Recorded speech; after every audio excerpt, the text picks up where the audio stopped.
Durant l'été 1940, la Grande-Bretagne se dresse seule contre l'Allemagne d'Hitler.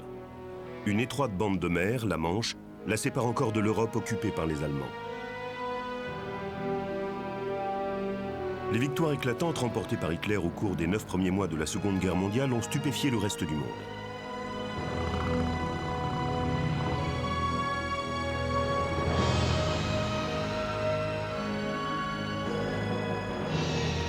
Hitler est désormais prêt à écraser son ultime adversaire.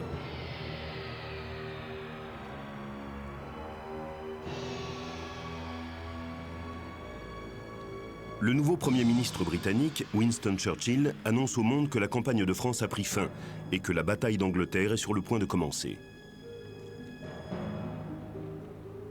Churchill exprime les craintes du monde civilisé lorsqu'il proclame que si l'Angleterre est vaincue, le reste du monde sombrera à nouveau dans les abîmes d'une ère de ténèbres. Hitler en est certain.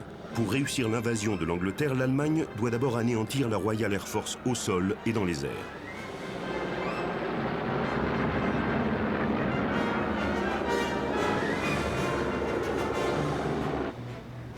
Le destin de la Grande-Bretagne se jouera donc au terme d'une lutte longue et acharnée entre deux armées de l'air déterminées.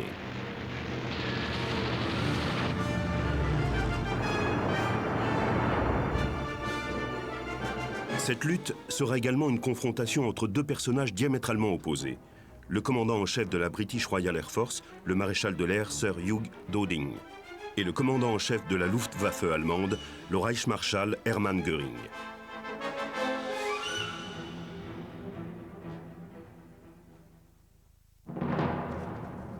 Le vendredi 1er septembre 1939, la machine de guerre hitlérienne envahit la Pologne en appliquant les principes de la Blitzkrieg, ou guerre éclair, tactique qui permet de s'assurer une victoire rapide. 2 jours plus tard, l'Angleterre et la France déclarent la guerre à l'Allemagne, en vertu des accords mis au point précédemment avec les Polonais. Les deux pays procèdent en hâte à la mobilisation générale. Ils craignent une campagne de bombardement immédiat de leurs grandes villes.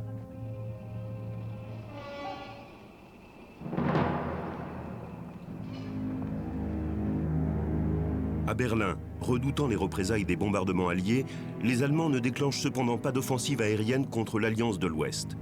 Hitler et ses généraux reconnaissent également avoir besoin de temps pour préparer leurs armées à attaquer la France.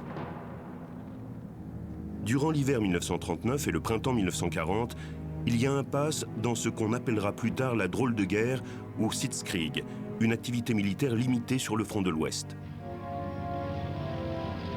Mais lorsque le 10 mai 1940, la Sitzkrieg se transforme en Blitzkrieg, les forces alliées sont totalement prises au dépourvu. Les armées françaises et anglaises, rapidement ébranlées face à la vitesse et à la puissance de l'avancée allemande, sont vite forcées de faire marche arrière.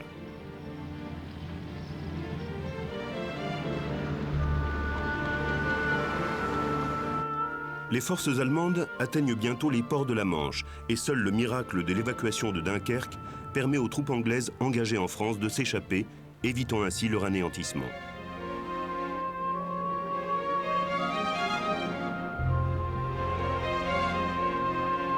En seulement 6 semaines, la France est vaincue.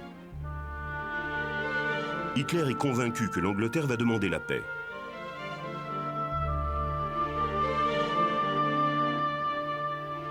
Mais Churchill et le peuple anglais rejettent d'emblée une telle idée et décident de poursuivre le combat. Ils se préparent à une invasion imminente, mais ayant dû abandonner en France la majorité de l'artillerie lourde, leurs chances de résister avec succès aux assauts de l'armée allemande paraissent bien minces. De fait, eu égard à l'étroitesse de la Manche, l'invasion de la Grande-Bretagne semble être une opération relativement simple. Mais pour y parvenir, il est essentiel que la Luftwaffe se rende maîtresse du ciel dans le sud de l'Angleterre. Göring est persuadé d'y parvenir rapidement. Hugh Dowding comprend que seuls ses chasseurs pourront contrecarrer les projets de Göring et empêcher la menace d'invasion. Les deux hommes font appel à leur grande expérience personnelle, acquise lors des combats aériens qu'ils ont menés au cours de la Première Guerre mondiale.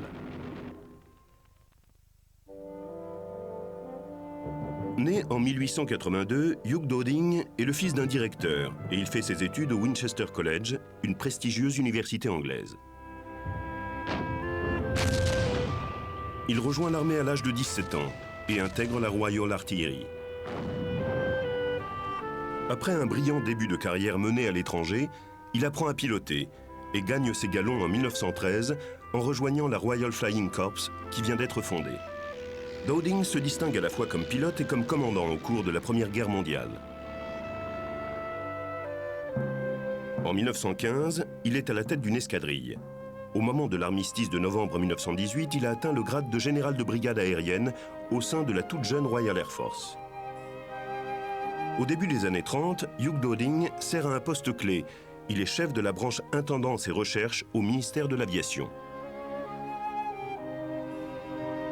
C'est à ce moment qu'il joue un rôle déterminant en fournissant à la RAF les avions et la technologie qui seront essentiels en 1940.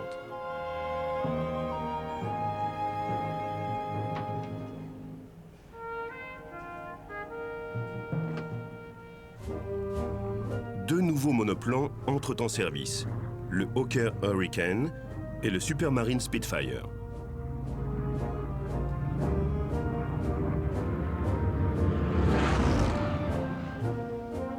C'est également à cette époque que commence la construction d'une ligne de stations radar couvrant les côtes sud et est de l'Angleterre.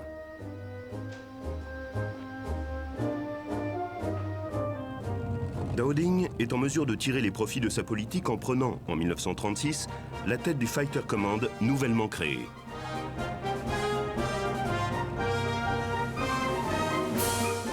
Pendant les 4 années suivantes, il travaille d'arrache-pied pour renforcer ce qu'il estime être le capital le plus précieux d'Angleterre. Cependant, en raison de son âge, il doit prendre sa retraite en juillet 1940. La survie du pays ne tenant plus qu'à un fil, Winston Churchill ordonne personnellement à Dowding de rester à son poste. Bien qu'on le dise vieux jeu et qu'il montre de temps à autre une certaine distance, son tempérament paternel lui gagne le respect de ses pilotes. Il est lui-même profondément attaché à ces jeunes chasseurs qu'on surnomme ses poussins. C'est sur leurs épaules, ainsi que sur celles de Dowding, que repose désormais la survie de l'Angleterre.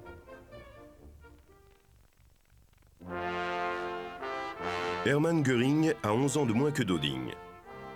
C'est à 17 ans qu'il rejoint l'armée impériale allemande en tant que cadet. Nommé officier en 1912, il se bat avec courage durant les premiers mois de la Grande Guerre avant d'être blessé au début de l'année 1915. Göring est muté au sein de l'armée de l'air allemande. Il rejoint les fameux chasseurs du Flying Circus, le cirque volant, commandé par le baron von Richthofen. Il se distingue dans les airs sur le front de l'Ouest et sa bravoure lui vaut de recevoir la très convoitée médaille du mérite. Après la mort du Baron Rouge en avril 1918, il prend le commandement du Flying Circus. Comme un héros national, Göring n'a pas d'illusion sur les circonstances de la défaite de l'Allemagne en 1918. Il est convaincu que les politiciens ont trahi leur pays. En 1922, il rejoint le jeune parti nazi fondé par Hitler.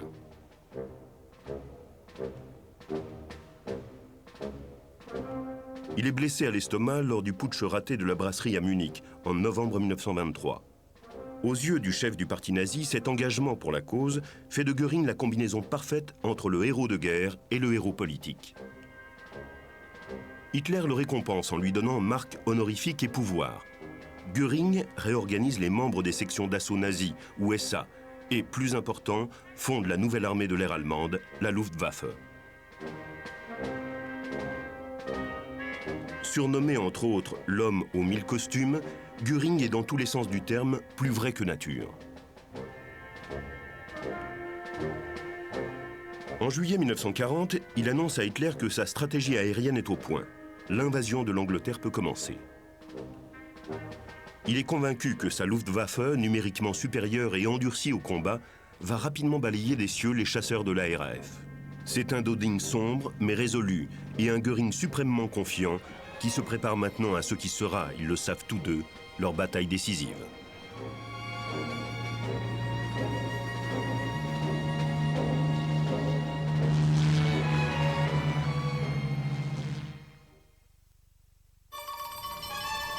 Au début du mois d'août 1940, Döding ne dispose que de 700 avions opérationnels et il manque de pilotes de chasse entraînés. De plus, il doit se battre dur pour conserver ce maigre capital. Dès le début de la guerre, il comprend que le Fighter Command de la RAF est essentiel à la défense du pays.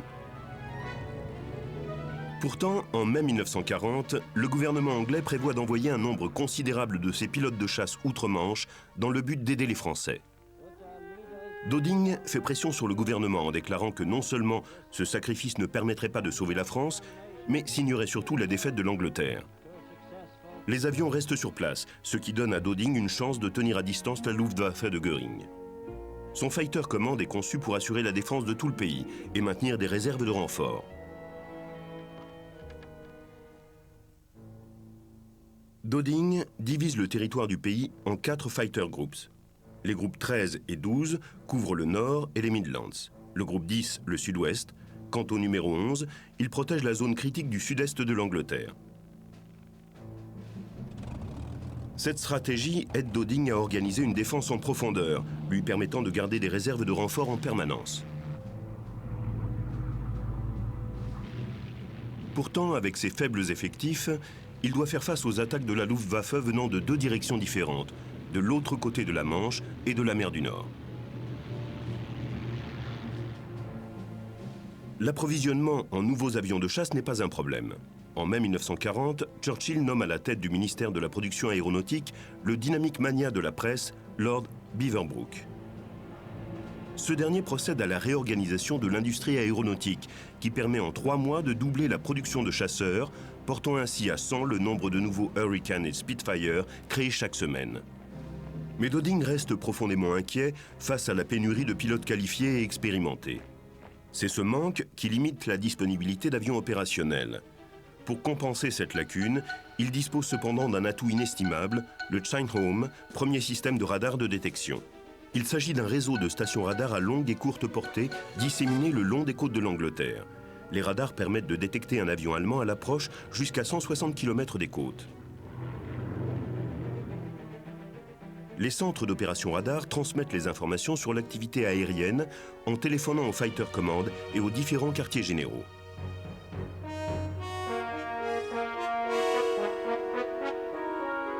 Le Fighter Command dispose ainsi du temps nécessaire pour identifier et confirmer la trajectoire de vol des formations de la Luftwaffe, alors même que ces dernières se massent sur les côtes du nord de la France.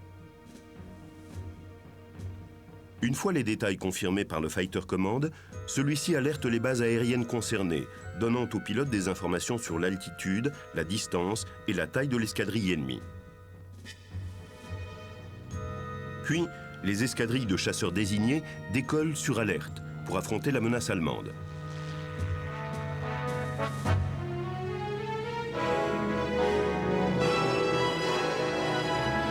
Les appareils de contrôle terrestre les guident ensuite vers les bombardiers allemands à l'approche. Le centre des services secrets de Bletchley Park joue lui aussi un rôle important. Il commence à lire les messages radio de la Luftwaffe écrits à l'aide d'Enigma, la machine à coder allemande jusqu'alors indéchiffrable. Malheureusement, les renseignements obtenus ne sont pas suffisants pour permettre à Döding de comprendre clairement les intentions de Göring. Conscient des forces et des faiblesses de son dispositif, Döding sait combien la tâche à accomplir est difficile. Il doit trouver un compromis entre réagir en masse aux attaques de la Luftwaffe et ménager ses forces pour ce qu'il en est convaincu sera une bataille de longue haleine. De l'autre côté de la Manche, Hitler, rendu furieux par le refus anglais de faire la paix, ordonne les préparatifs pour une invasion baptisée Opération Otari. On rassemble des barges venant de toute l'Europe de l'Ouest. Celles-ci sont aménagées pour le transport des troupes et des tanks. Le projet consiste à transporter une force de 200 000 hommes de l'autre côté de la Manche et à les faire débarquer sur la côte sud de l'Angleterre. L'armée allemande, comme la marine de guerre, sont d'accord sur un point. Pour que l'invasion soit couronnée de succès, la maîtrise du ciel est essentielle. Göring fait une confiance absolue à son armée de l'air. Tout juste revenu de ses triomphes en Pologne et en France, il pense que la RAF n'est pas de taille à lutter contre la Luftwaffe. Le 30 juin 1940, il donne ses premières instructions. Tant que l'aviation ennemie n'est pas vaincue, le mot d'ordre reste le même. Attaquer jour et nuit, au sol et dans les airs, jusqu'à sa destruction garantie.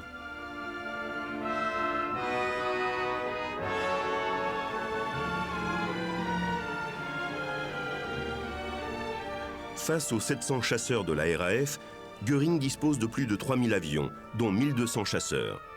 Ils sont organisés en 3 Luftflotten ou flottes aériennes.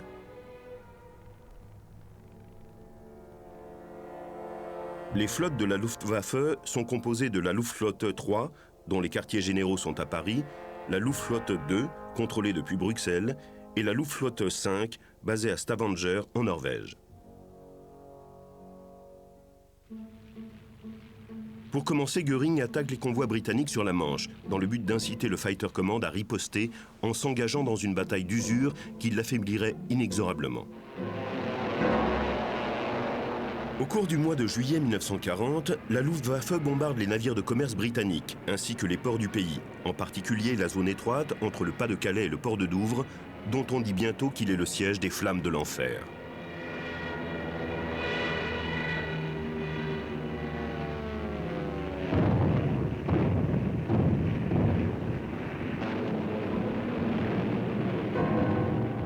L'intensité de ces attaques oblige les Anglais à interrompre la circulation maritime sur la Manche. Mais Dowding refuse de céder à la provocation. Au début du mois d'août, Göring comprend que son ennemi n'a pas mordu à l'hameçon comme il l'espérait. Il met alors au point une nouvelle offensive, baptisée le Jour de l'Aigle.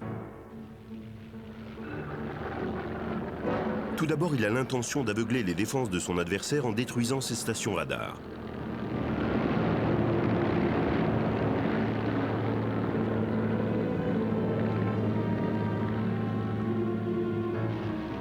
Puis, il espère anéantir la RAF au sol, en bombardant les bases aériennes, une tactique qui a fait ses preuves en France et en Pologne.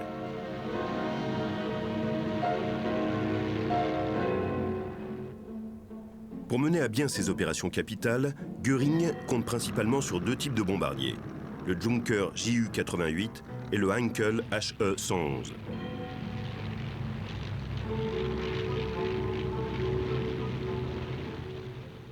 Le Ju-88 est capable d'effectuer un bombardement en piqué. Il peut porter jusqu'à 1,8 tonnes de bombes et vole à 458 km/h. Biréacteur lui aussi, le bombardier HE-111 a une charge explosive maximale de 2 tonnes et sa vitesse de pointe s'élève à 400 km/h. De part et d'autre, les adversaires disposent donc d'avions de grande qualité qui se préparent maintenant à une bataille qui démontrera leur puissance comme leur faiblesse.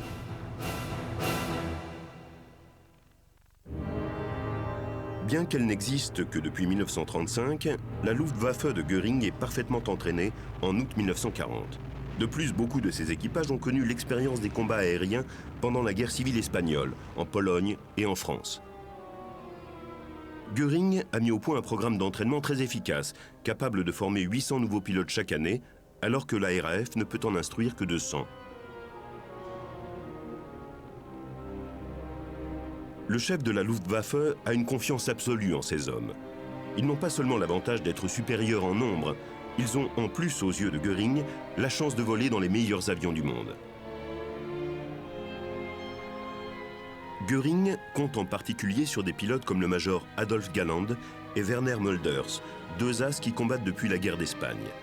Ce sont eux qui mèneront les attaques sur l'Angleterre. Par opposition, le Fighter Command de la RAF ne dispose en août 1940 que de relativement peu de pilotes expérimentés. La plupart des pilotes n'ont pratiquement rien vu pendant la campagne de France, en raison de la politique de Dowding qui visait à préserver ses forces. Beaucoup sont encore en formation.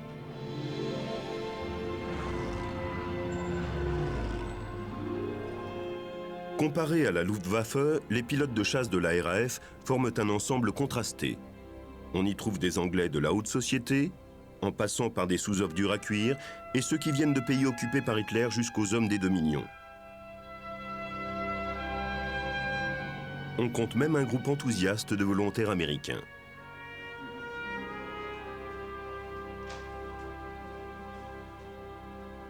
Un pilote de la RAF se souvient longtemps après. Nous ne prenions pas le moins du monde au sérieux le fait que nous risquions nos vies. Nous lisions les journaux, jouions au football, dormions de temps à autre. Voilà ce qu'était notre existence.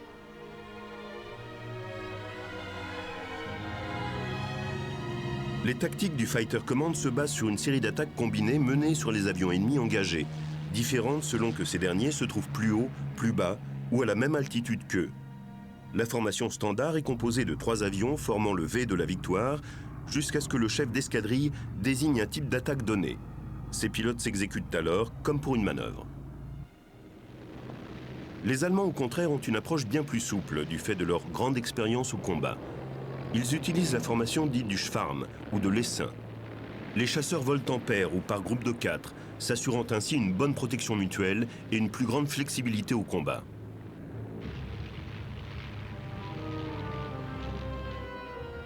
Le Schwarm a été conçu par l'as de guerre Werner Mulders au cours de la guerre civile espagnole.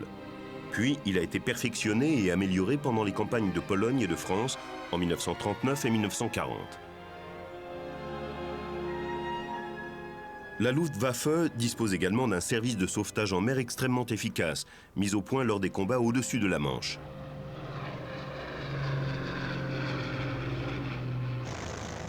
Cependant, les équipages de Göring sont victimes de certains désavantages.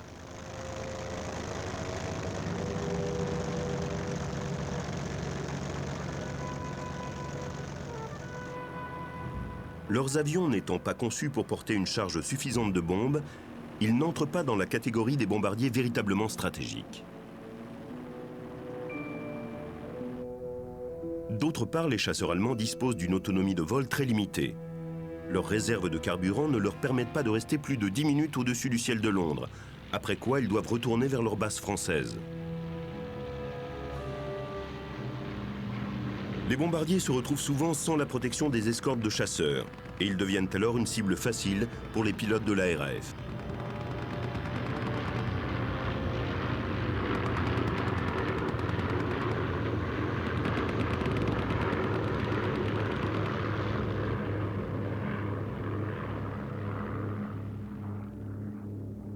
En dépit de leur service de sauvetage en mer, les équipages allemands commencent à souffrir de manière chronique du mal de la Manche, provoqué par la peur d'être abattus au-dessus de la mer.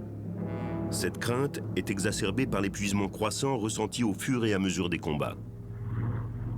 De l'autre côté, les pilotes anglais ont l'avantage d'opérer à proximité de leurs bases aériennes, et s'ils sont abattus, ont plus de chances de l'être en territoire ami.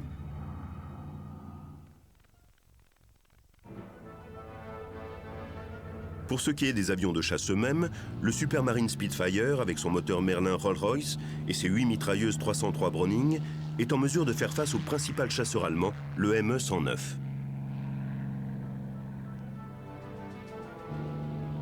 Numériquement supérieurs, les Hawker Hurricane sont également dotés de moteurs Merlin Rolls-Royce et armés de manière similaire. Volant à 50 km/h de moins que le Spitfire, le Hurricane est essentiellement destiné à combattre les bombardiers allemands. Le Messerschmitt ME-109, avec ses 2 mitrailleuses de 7,9 mm et ses 2 canons de 20 mm, a plus de puissance de feu que les avions de chasse anglais. Sa vitesse de pointe est similaire à celle du Spitfire, mais il est moins facile à manœuvrer en altitude.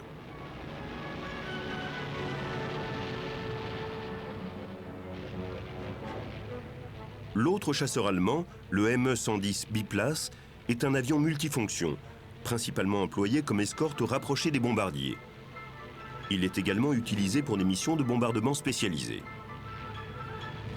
Si les avions de chasse se valent d'un côté comme de l'autre, Göring a l'avantage d'en avoir beaucoup plus à sa disposition que Dowding. Tandis que la bataille d'Angleterre s'intensifie, la pression monte au sein des équipages anglais et allemands. Hugh Dowding et Hermann Göring sont maintenant aux prises dans une phase critique de la bataille. Tous deux sont conscients d'une chose, l'issue de ce combat aura des implications d'une portée considérable pour eux comme pour leur pays. À l'aube du 12 août 1940, les bases aériennes allemandes du nord de la France sont en pleine effervescence.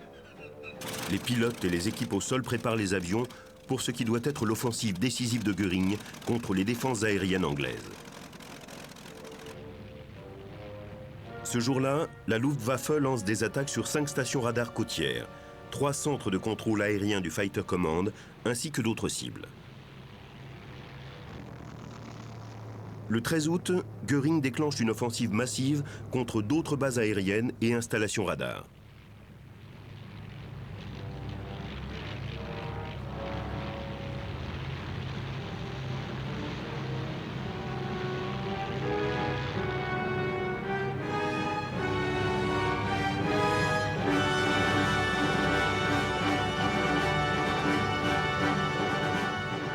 Bien qu'il y ait maintenant des brèches dans la couverture de radar, les chasseurs de Döding sont toujours en mesure d'intercepter une grande partie des formations de bombardiers allemands, ainsi que leur escorte. « 48 heures après le début de l'offensive du jour de l'Aigle, Göring est informé par les services de renseignement de la Luftwaffe que toutes les principales stations radars anglaises ainsi que 8 bases aériennes de chasseurs ont été détruites. En réalité, les radars simplement endommagés sont rapidement réparés, permettant à Döding de garder le contrôle de ses escadrilles de chasseurs. Quant aux terrains d'aviation attaqués, beaucoup ne sont pas des bases d'importance capitale. 24 heures plus tard, les pilotes allemands se heurtent à une opposition qu'ils n'attendaient pas. L'un d'eux décrit sa frustration. Nous autres, pilotes de chasse, étions de plus en plus persuadés que nous ne parviendrions pas seuls à forcer l'Angleterre à se rendre. Il fallait pour cela une offensive jointe de l'armée, de la marine militaire et de notre aviation. C'est pourquoi nous avons imploré Göring de concentrer dès que possible toutes les forces sur l'invasion de l'Angleterre.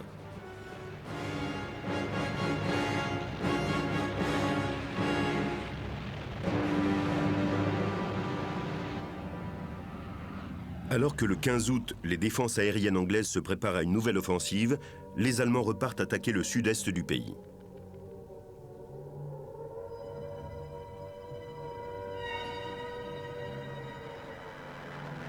Simultanément, Göring envoie la Luftflotte 5 de Norvège.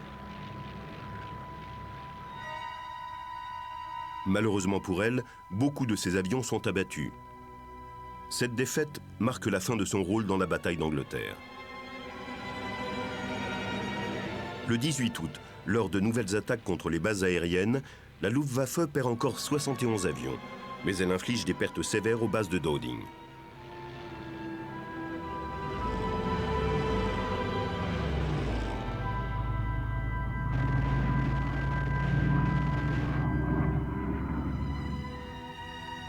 C'est un jour critique pour le chef du Fighter Command. Ses pilotes ont alors un programme de vol exténuant du matin jusqu'au soir, comprenant 5 ou 6 sorties par jour. L'épuisement gagne les troupes. Les pertes anglaises se montent à 88 pilotes tués et 40 autres gravement blessés en l'espace de 9 jours seulement. Si la Luftwaffe maintient ce niveau de pression, Döding n'aura bientôt plus de forces crédibles pour défendre l'Angleterre.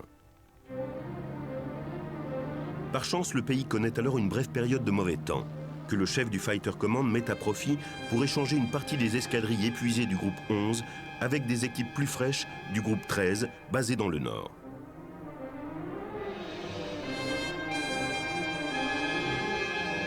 La météo défavorable permet également à Göring de modifier sa tactique. Il décide de déployer plus de chasseurs et moins de bombardiers pour que les pilotes de la RAF soient débordés dans les airs.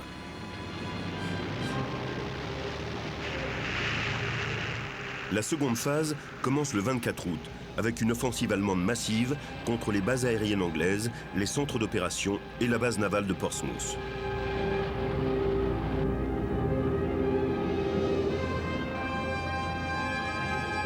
Au cours de la nuit, malgré les ordres spécifiques d'Hitler, des avions allemands bombardent par erreur la ville de Londres.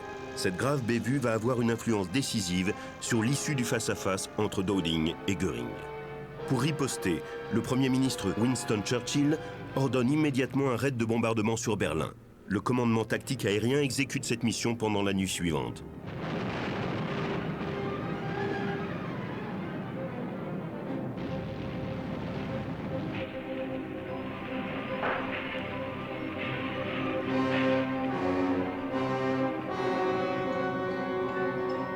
À Berlin, le haut commandement allemand travaille tard dans la nuit pour se décider. Hitler fait clairement comprendre qu'il attend des représailles de la part de la Luftwaffe. Les villes anglaises doivent être attaquées de jour comme de nuit. Pendant ce temps, l'issue de la bataille d'Angleterre oscille dans un équilibre précaire. Au terme du 26 août, Göring a perdu plus de 600 chasseurs et bombardiers.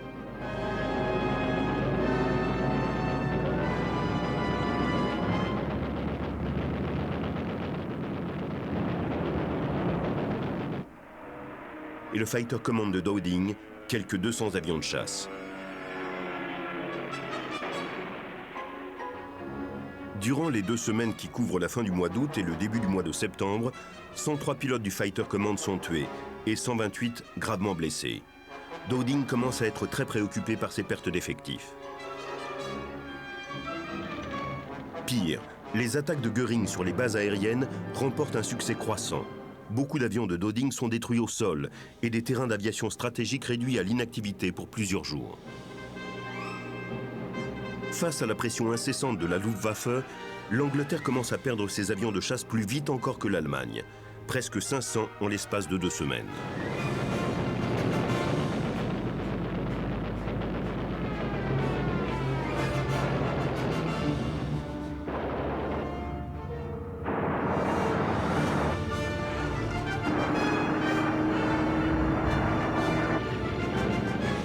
L'état-major de Dowding allait le reconnaître plus tard. Ces 15 jours furent pour nous les pires, car pendant cette dernière semaine du mois d'août, les Allemands procédèrent à un pilonnage implacable des bases aériennes de la RAF. Le 31 août fut probablement la pire de ces journées. Le principe de Göring consistant à exercer une pression incessante sur l'ennemi semble finalement faire ses preuves. Les attaques de la Luftwaffe, en particulier sur les bases aériennes, ne se contentent pas de paralyser l'action des Anglais. Elles perturbent en plus le commandement, le contrôle et les communications de Dowding. Sans ces possibilités, ce dernier n'a pas le pouvoir d'empêcher la destruction de ses troupes. Tandis que les attaques se poursuivent, Dowding commence à se demander sérieusement si le Fighter Command pourra tenir le coup encore longtemps. Le samedi 7 septembre, l'Angleterre se tient prête pour l'invasion. Pilotes et équipages, état-major, hommes et femmes des unités de défense anti-aérienne côtière, tous rassemblent leurs forces en vue de l'offensive allemande.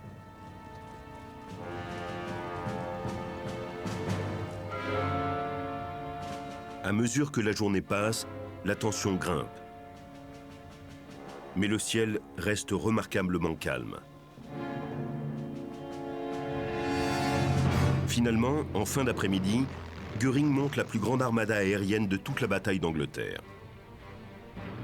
Presque tous les chasseurs opérationnels et les bombardiers de la Luftwaffe sont lancés dans ce qui doit être l'ultime tentative pour vaincre une fois pour toutes le Fighter Command de la RAF. Les quartiers généraux de Dowding confirment l'attaque massive et ce dernier envoie ses escadrilles de chasseurs dans les airs à la rencontre de l'ennemi.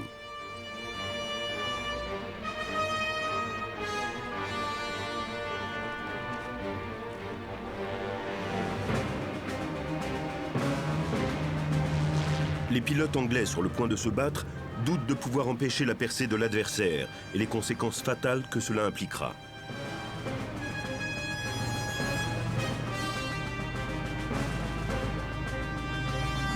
Il semble que Göring soit finalement sur le point de triompher.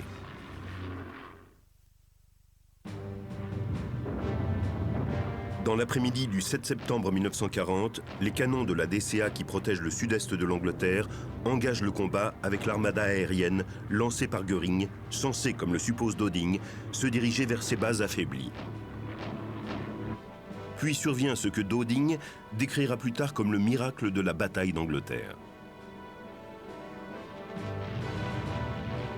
L'attaque allemande ne se dirige pas comme prévu vers les bases aériennes. Elle change soudain de cap et prend la direction de Londres. La Luftwaffe bombarde les docks de la capitale. On compte 448 civils tués, ainsi que des milliers de blessés.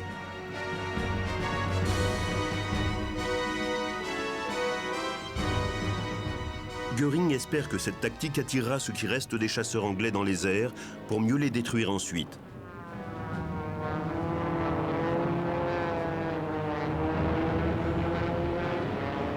La RAF agit en effet comme il l'attendait.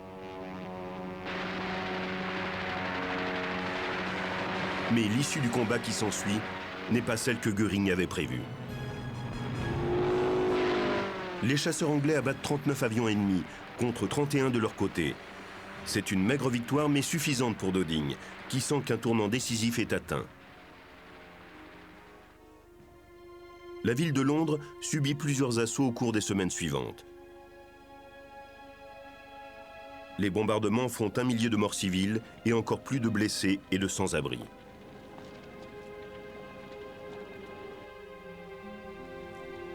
La bataille dans les airs se poursuit, mais la Luftwaffe perd de plus en plus d'avions face à la résistance farouche de la RAF.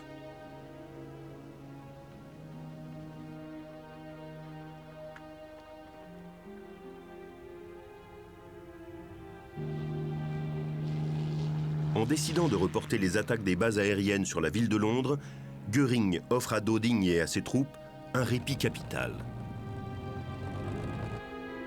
Les pilotes anglais peuvent maintenant se concentrer sur la défense de la capitale.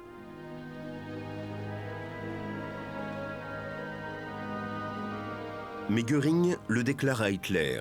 Il reste convaincu que le Fighter Command de Dowding joue ses dernières cartouches. Une ultime offensive permettrait de remporter la bataille. Le 15 septembre au matin, la Luftwaffe lance une nouvelle attaque massive en plein jour. Plus de 250 bombardiers y participent. Ils pensent ne rencontrer pratiquement aucune opposition.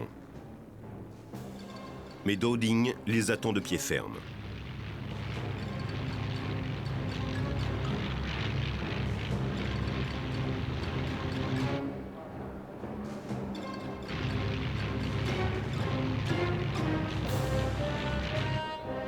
Il arrive à faire décoller ses Spitfire et ses Hurricane à temps pour affronter les bombardiers allemands, avant que ces derniers n'aient atteint Londres, parvenant ainsi à contrer leur attaque.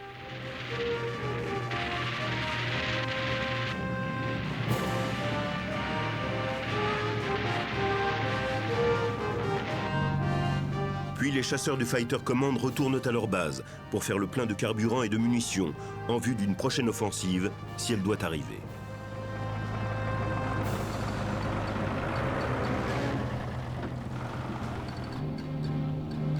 La Luftwaffe revient dans l'après-midi, et cette fois encore, Dowding est prêt.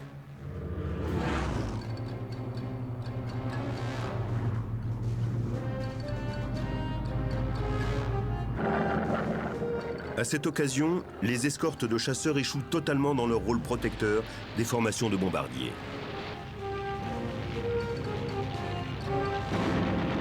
Le résultat est catastrophique.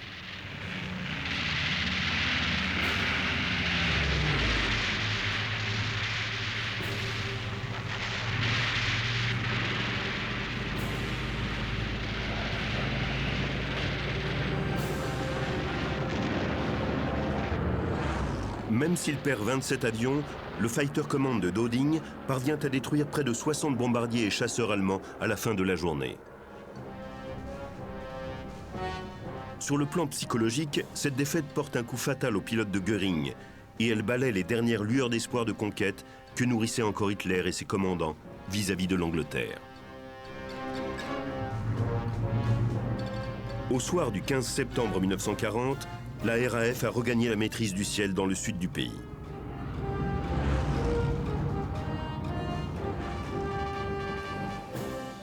Hitler est forcé de reporter pour une durée indéterminée ses projets d'invasion de la Grande-Bretagne. Il décide plutôt de se tourner vers l'Est et la Russie. Toujours optimiste, Göring tente au départ de minimiser l'importance de ses pertes, insistant sur le fait qu'il peut encore détruire la RAF. Mais il a été extrêmement mal informé par ses services secrets sur l'ampleur des préjudices subis par Dowding. En outre, la faible autonomie de vol des chasseurs allemands les a empêchés de fournir une protection suffisante aux bombardiers.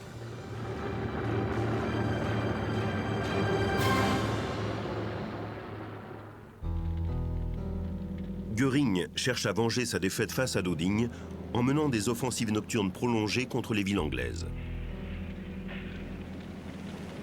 Entre le milieu du mois de septembre 1940 et la mi-mai 1941, 40 000 personnes sont tuées par les raids aériens allemands, dont 20 000 dans la seule ville de Londres.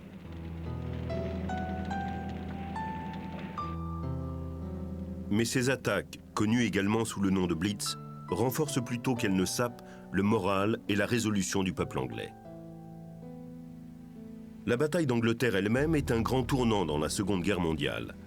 Elle montre que les armées d'Hitler, jusque-là invincibles, peuvent être affrontées et vaincues.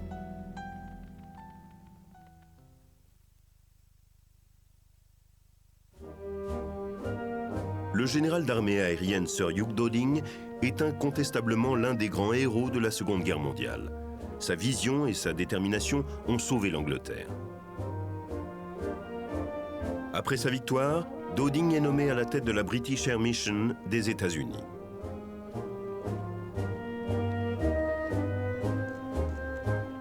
Mais c'est seulement après la guerre que le peuple anglais finit par reconnaître combien il est redevable à cet homme.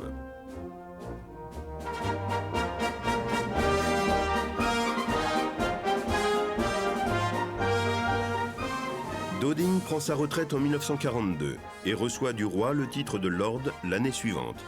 Il meurt en 1970 à l'âge de 87 ans.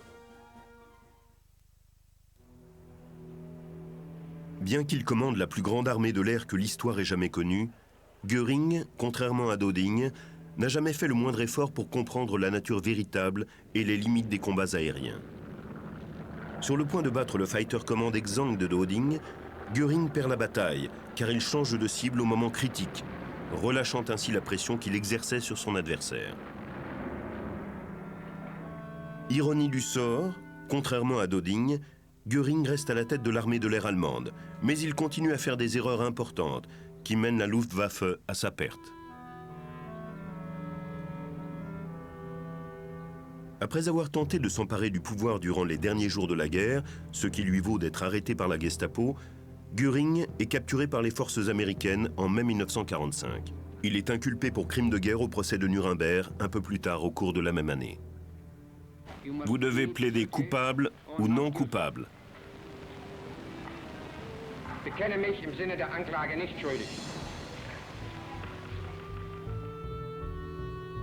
Condamné à mort en octobre 1946, il fait une sortie théâtrale en s'empoisonnant dans sa cellule 2 heures seulement avant d'être pendu. La bataille d'Angleterre marque un tournant décisif dans la Seconde Guerre mondiale. Tant que la Grande-Bretagne poursuit le combat, Hitler ne peut gagner la guerre. Une fois l'Amérique entrée dans le conflit en décembre 1941, les chances de mener à bien une victoire totale disparaissent pour Hitler. Le face-à-face entre Döding et Göring est unique. Dans tous les autres combats aériens de l'histoire, les forces terrestres et navales ont joué un rôle déterminant dans l'issue de la victoire finale. La bataille d'Angleterre, elle, ne fut orchestrée que par les puissances aériennes.